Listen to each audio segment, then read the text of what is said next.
Estão pegando 17 anos de cadeia por depredação de patrimônio público lá em Brasília. Ele depredou aqui e sobrou o que pra ele? Nada. Ele é um cara espetacular, né?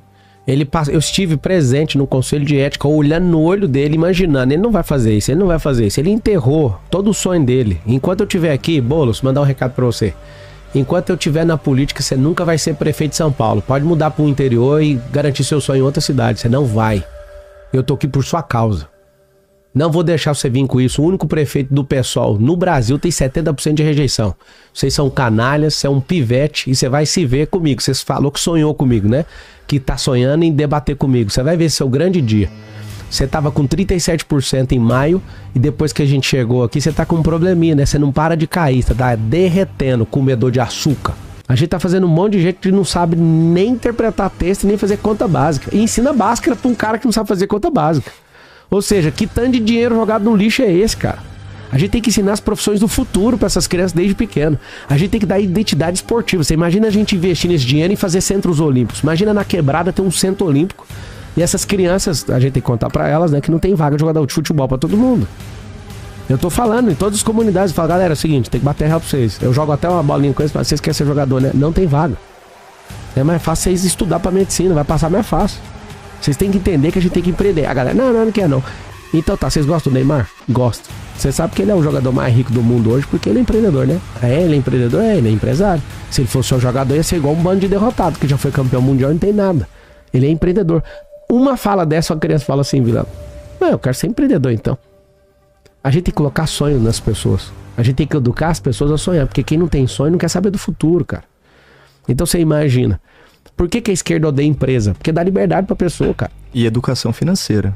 Odeiam educação financeira, combatem esse projeto, porque isso é uma coisa... Isso dá liberdade. Isso dá liberdade. E assim, é muito acessível você acoplar um módulo de educação financeira, por exemplo, no currículo regular de matemática. Isso é fácil, né? Ensinar juros compostos. Eu lembro assim, a minha educação que graças a Deus meus pais me propiciaram, eu tinha um curso técnico de comércio exterior junto com o terceiro colegial. E olha só, isso é um colégio privado, né? Um colégio de elite aqui em São Paulo. E eu tinha juros compostos, né, na aula de matemática financeira e os meus amigos não. Eles não entendiam a lógica, né, de remuneração do capital. Então, é exatamente o ponto que o pré-candidato colocou aqui.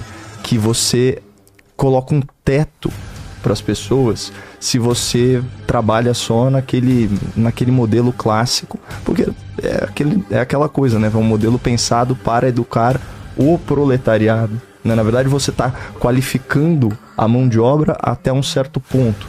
A partir daí, né, para onde que ela vai? E tem um livro muito bom chamado Mentalidade Anticapitalista, do Mises.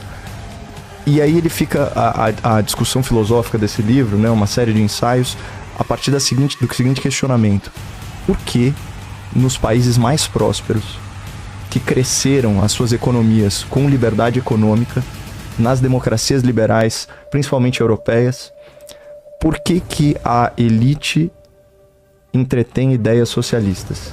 Por que a elite acadêmica é tão apegada ao socialismo? Por que quando eu estava na universidade, minha universidade era pública, quando tinha um sebo, era só Foucault, Marx, Engels, Gramsci, enfim, esse tipo de coisa. Qual que é a tara dessa turma por quem só pensa a economia como uma relação de opressão, né, de quem detém o capital e de quem remunera a sua força de trabalho? Por que essa visão do mundo, né, tão limitada, tão presa aí na Revolução Industrial? E a conclusão que ele chegou é a seguinte: em um ambiente em que existe liberdade, existe a liberdade macroeconômica e existe a liberdade individual. Por exemplo, eu posso estar num país com uma grave desigualdade social, mas eu tenho todos os instrumentos para prosperar. Sabe o que limita a minha prosperidade? Eu tenho a mesma idade que o Pablo. Eu tive muito mais oportunidades que ele. Pelo pouco que eu conheço da biografia dele. Ele está muito à frente em termos patrimoniais, em termos de família. O que vai determinar o teu sucesso, e as pessoas têm que aprender a conviver com isso, é o seu talento e a sua resiliência. Essencialmente é isso, é uma combinação dos dois. e as suas habilidades. A resiliência, ela vai determinar as habilidades que você vai adquirindo, né, ao longo do tempo, para suprimir, às vezes, a sua falta de talento. Então, quando você é senhor da sua vida, fica mais difícil você terceirizar a responsabilidade pelas suas frustrações. Agora, se você acreditar que você vive numa sociedade essencialmente injusta, em que as pessoas que prosperam são opressores, aí você pode ficar confortável, por exemplo, como professor universitário que se acha mais inteligente que todos os alunos, que todos os pais de alunos, mas está frustrado com as suas próprias realizações. Vixe. Mas ele bota a responsabilidade no sistema socioeconômico. Eu posso acrescentar, o que você falou, né? A gente tem a mesma idade e eu tenho alguns resultados a mais. Eu acho que eu não tenho esse estudo que você tem. Eu acho que você é um cara bem culto. E eu acho que você tirou a maior parte da sua vida pra isso. Eu tive que ralar e não consegui. Eu não consegui passar numa federal, pra você ter uma ideia. Eu fui reprovado em biologia. E hoje eu sou aficionado com biologia por isso. Queria ser engenheiro. Já quis ser jogador de futebol, delegado federal, né? Sou formado em Direito e não consegui fazer certas coisas e eu me alegro muito por isso. E essas frustrações eu consegui superá-las. E uma coisa que eu acrescento nisso, para as pessoas que estão ouvindo, ô Coppola, é que o que fez eu chegar no resultado que eu cheguei foi as conexões humanas que eu fiz, os desafios que eu entrei, o repertório, a quantidade de coisas que eu me envolvi para aprender. Então eu servi muita gente para chegar até aqui. Eu vim de um cenário onde minha mãe foi faxineira e meu pai funcionário público. Então eu sei que não é para comparar, nem para mostrar, mas para você entender de onde eu saí. O meu pai deve ter uma aposentadoria hoje que nenhum segurança meu ganha. Qualquer segurança meu deve ganhar mais que ele. Mas como que você conseguiu romper? Cara, conectando a novos desafios, me gerou novas experiências, a novos lugares. Eu vim pra essa cidade, ô Coppola, minha cabeça explodiu, cara. Porque da onde eu vim, as pessoas não tinham essa aceleração. Eu vim pra cá, eu vi que as coisas funcionam mais rápido. Você veio em que ano? Eu vim em 2018, primeira vez, e em 2019 eu mudei. Quando eu vim pra cá, eu falei, por que as pessoas são tão velozes assim? Me espantou um pouco. E aí eu fico imaginando, mas por que a gente não é veloz pro progresso? É como se a gente fosse veloz meio que se matando, sabe? E eu quero devolver isso pro povo, eu quero falar, cara, tem como prosperar. A mensagem central que eu carrego é fazer qualquer um prosperar, desde que ele entenda que ele não é qualquer um. Se a pessoa continuar achando um qualquer um, eu dependo de política a vida inteira, eu sou um iludido, cara, você não vai conseguir prosperar. Essa é uma mensagem. Qual que é meu alvo com a política? Meu alvo é fazer com que as pessoas, elas tenham software atualizado. Eu vou falar exatamente que qualquer pessoa do primário entenda. Nós somos computadores de última geração. E o sistema operacional nosso é o Windows 95. Imagina pagar 60 mil reais no MacBook Air monstruoso com a última configuração de hardware.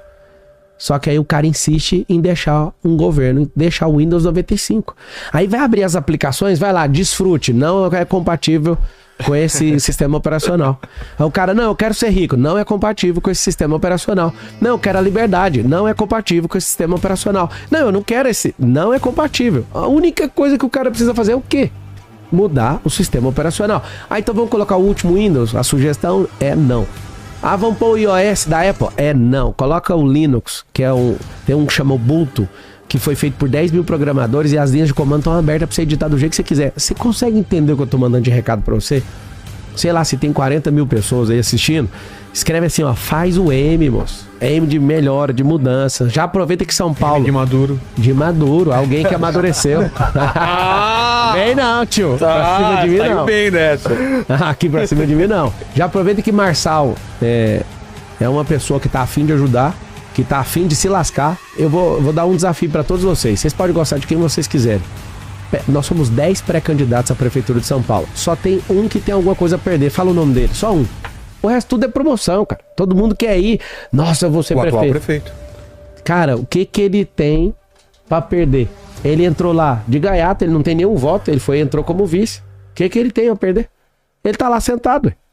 Ele não foi eleito por isso, ele não se esforçou pra isso, foi o Covas. Aliás, faltou a informação, o Ricardo, o co-host que veio foi o Felipe Campos, certo? Certo. Então, o pessoal que tá assistindo, eu quero chamar vocês pra uma coisa. Se vocês acreditam no futuro do país, para de falar que vocês é de tal lugar e que não vai ajudar aqui porque não é de São Paulo. Essa é uma eleição nacional. A Prefeitura de São Paulo é uma pressão que tem que vir de fora para dentro. Aqui já tá, Você tá claro. dizendo que ela é tão importante quanto uma eleição para presidente. Não, ela é mais importante. Mais É porque a principal cidade precisa funcionar e voltar para o futuro. Vocês não estão entendendo. Se aqui não funciona, a gente já teve 3 governos do PT nos últimos 20 e poucos anos. Ou foi o PSDB ou foi o PT, né? Aí o PMDB tava de vice, foi lá e pegou. O que acontece? Esse grupo é tudo esquerda, cara. As pessoas ficam revoltadas. Não, mas o PSDB sempre foi centro-esquerda. É porque a gente acha que quem era contra o Lula ainda fala. Temos saudades das disputas com PSDB. com o PSDB. Por quê? Porque é do mesmo lado, cara. Esses caras, eles pregam a mesma coisa, só que um era radical, como assumiu o controle do governo, e começou a ser um grande partido, eles falaram, vamos ser menos radical. Agora, hoje a gente fica chamando o outro lá, o comedor de açúcar, que é o Boulos, de extrema esquerda. O cara não cuida nem da vida dele. Por que comedor de açúcar? Imagina, o cara não cuida da saúde. Quem não cuida da saúde tá comendo açúcar. Isso mata, é 10 vezes mais prejudicial e 10 vezes mais viciante que a cocaína. O cara não cuida da saúde dele. Ele vai cuidar da saúde do povo de que jeito? O cara não prospera. Como é que ele vai fazer um povo prosperar? Isso é um parênteses importante, porque um ponto de orgulho dele é a declaração patrimonial dele. Do Boulos, tá Do falando? Boulos. Ele usa isso como mote, ele usa isso como tema de campanha.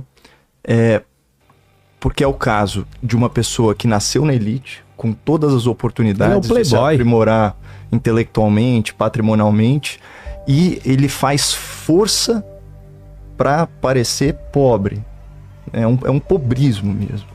E aí você fala assim, esse é o cara que vai administrar a maior cidade do Brasil. Do hemisfério sul, cara. Do hemisfério sul. É a mais potente. E dá medo porque, por exemplo, a gente sabe quais são as coisas que garantem a prosperidade de uma nação ou de um município, enfim, do estado. E aí você tem alguns cânones. Um deles é o respeito à propriedade privada.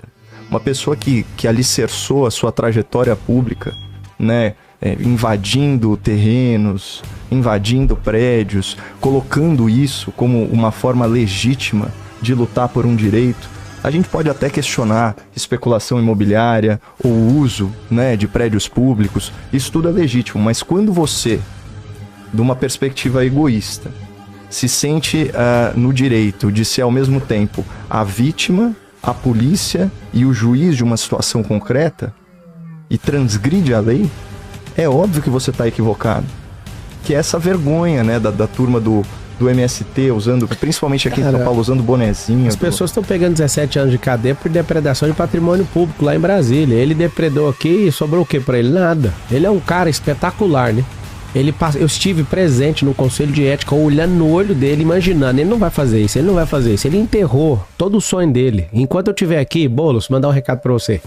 Enquanto eu estiver na política, você nunca vai ser prefeito de São Paulo. Pode mudar pro interior e garantir seu sonho em outra cidade. Você não vai. Eu tô aqui por sua causa.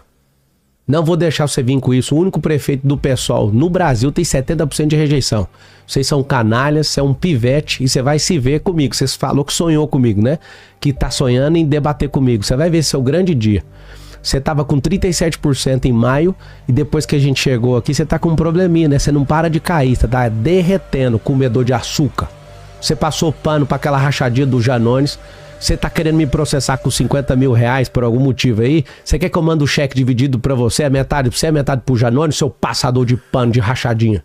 Ninguém quer saber de você colocando a mão no patrimônio público, não, porque você já mostrou que é depredador de patrimônio público. Não adianta ficar fingindo lá no Campo Limpo, lavando Celta. Todo mundo sabe que você anda de carrão, rapaz. Todo mundo sabe que você é um playboy. Todo mundo sabe que você anda de jato, rapaz. Ninguém aqui tá escondendo nada. Eu construí tudo, você é um cara que fica enganando o povo. Lembra que eu tô te falando, enquanto eu estiver aqui, você esquece que esse sonho seu, que eu vou fazer um pesadelo nessa vida sua. Você não vai pisar nessa cadeira, você não vai nem entrar na prefeitura de São Paulo.